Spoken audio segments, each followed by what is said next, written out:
Welcome everyone to the highlights of match number 30 of the Hero CPL 2021. The action from Warner Park in St. Kitts between the Patriots and the Knight Riders.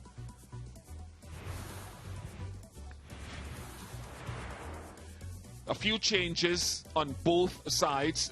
For the Patriots, Jonathan Carter, Joshua Da Silva, Paul Van Meekeren and Fawad Ahmed were in. And for the Knight Riders, they had Isuru Udana, Jaden Seals and Ravi Rampal making a return to the starting 11. The toss was won by the Knight Riders, who chose to field first, which meant that Chris Gale and Joshua Da Silva were opening the batting for the Patriots. Da Silva in particular looked good on his return to the team. Chris Gale, though, couldn't fire. He went early, first to go off the bowling of Ravi Rampal. Yeah, brought Jonathan Carter, new man in the squad, out to the middle. Found a couple of really nice boundaries early on. Both these players were going at a good strike rate early on, 130 to 140 for Da Silva and for Jonathan Carter.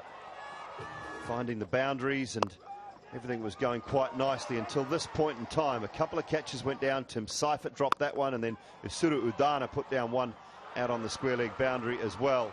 And Carter and Da Silva just started to get a little bit stuck. Couldn't find the boundaries and couldn't find the singles either. That one was a welcome boundary to third man, and then Carter was out. Caught by Colin Munro, deep mid-wicket. Shafane Rutherford picked up a boundary very early on in his innings. And Joshua Da Silva just kept on going and reached his half century eventually of 45 deliveries, his second half century in CPL history.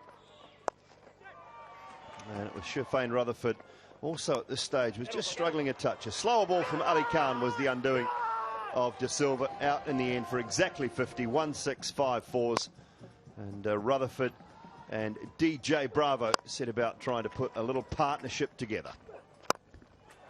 Bravo, playing as a batsman, looked again in good touch. Rutherford, though, his innings came to an end by the impressive Ali Khan. Yes, I am Ali Khan. Fabian Allen's struggles continued for a little while longer as he went without scoring. Bravo tried his best to be innovative, and in trying to muscle it out of the park, hit it down the throat of Jaden Seals. Drakes also fell short of the boundary. A good running catch by Darren Bravo. And Shah and Jagasar tried to add some runs at the back end of the innings. On a good pitch here at Warner Park, the Knight Riders would have been happy with restricting the Patriots to 147 for 7th. Top scored Da Silva with 50. And a decent bowling performance, particularly at the back end of the innings, I thought. Udana with a couple, and Ali Khan 3 for 19 was outstanding, as was Akil Hussain. So in reply, 148 required for the Trinbago Knight Riders. Lendl Simmons and Dinesh Ramdan out in the middle. Simmons looking to find the boundaries, couldn't quite get his timing early, but then found a couple of really nice boundaries through the offside in particular. One behind point, one through that extra cover region. In the end, he was brilliantly taken. Fabian Allen completely lost the ball, running round in circles, and then threw the right hand out, and it stuck. Lendl Simmons was on his way off the bowling of Naseem Shah. Munro and Ramdan were together at this stage, and when Fawad Ahmed came on, it was the ending of Dinesh Ramdan. 17 from 23, struggled to get going, and then a beauty from John Russ. Jagasar got rid of Munro, 9 from 15, so he couldn't get going either.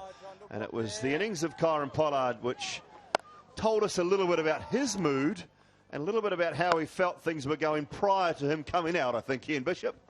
Yeah, his first 2 deliveries disappeared for 6 off Jagasar, and he took 23 off Jagasar over the 12th of the innings. That really changed the balance of power. No nonsense captain. He would have been a little disappointed with some of the guys who went before, including Darren Bravo, caught by big brother Dwayne. but Pollard's skill and power was enough to change the tempo of the innings.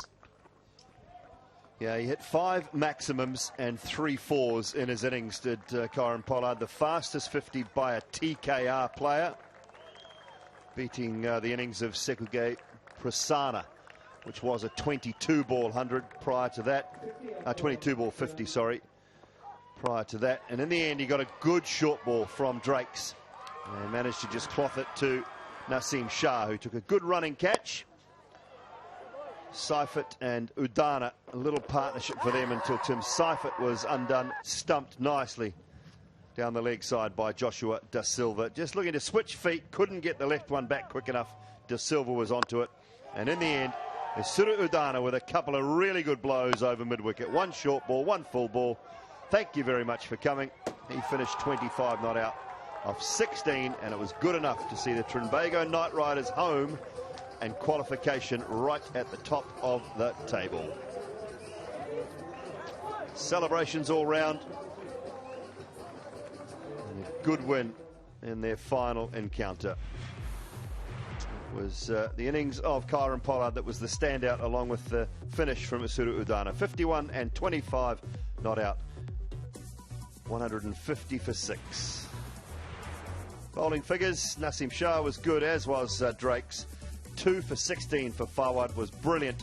Jagassar, a night he would rather forget. So just in summary, 147 for 7 for St Kitts and Nevis Patriots. In reply, the Trinbago Knight Riders 150 for 6 get the spoils by 4 wickets.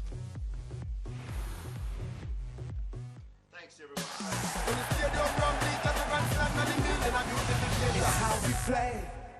Office for Dwayne Bravo. Dwayne, today, what do you think you lost this one? I must say that a tough day. It was a good cricket game. You know, we bat first. We want to challenge ourselves as a group to try and defend totals, because we never know what we might encounter in the semi-finals.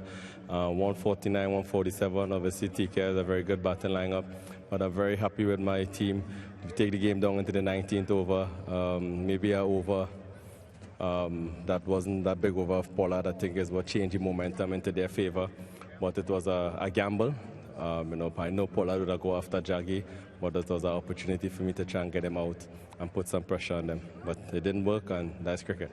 In every loss, there's an opportunity to learn something about your team. There is a semi-final match that you have to play. What did you learn in particular about this experience?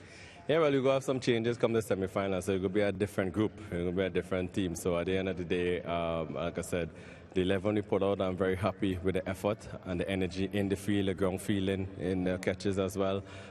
So now it's crunch time. It's a semi-final against Guyana. Warriors is a tough opponent, and we look forward to it. All the very best to your team in that semi-final game. Thank you. Cheers. Let's get Kieron Pollard in here. First up, Kieron Pollard, congratulations on your Pure Win Man of the Match award for your 20-ball half century, a record for TKR. Well done, Kieron. In terms of that innings, you came in when the equation was 96 runs, 65 deliveries. Was it the equation alone that prompted that sort of belligerent innings from you? I guess it's a matter of intent, right? Obviously, you know, we were batting, but I think we were a bit behind in terms of where we wanted to be. And obviously, in the back end, you know, yes, you have power hitters, but you don't want to leave it, you know, sort of too late. So again, I took my chances. And you're talking about leaving it too late. Are you happy with the tempo to the innings and the power play and the middle overs? You guys go at just under 7. Again, if I, you know, go into that, obviously, you know, everyone hears the interview and guys speak about it. I don't want guys going into that sort of mode. So, you know, for us, I think the most important thing was actually getting over the line and getting to put 2 points. And again, we have a template that we want to follow, so we'll go back and check to see what boxes that we ticked, and if we didn't in certain areas, we'll try to improve on that. Share what is going through, or what was going through your mind in that 12th over when you faced John Ross Jagassar and took 23 from him? Yeah, I was looking for 36, to be honest. You know, obviously in that scenario there, the over before that, you know, going after him, you know, I'm at the advantage at that point in time, so I'm just looking to maximize. So I missed out on a couple of deliveries, but, you know, having said that, I think, you know, for me, at times, it's just about intent. You know, when you show that intent, obviously no ground, you know, it's too big, but, you know, sometimes you still need to be smart as well.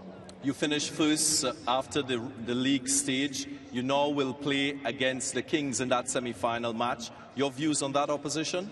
Well, again, at the end of the day, if you want to win a tournament, you got to beat everybody. You know, when you play them in the prelims, you know, I think that went 1-1.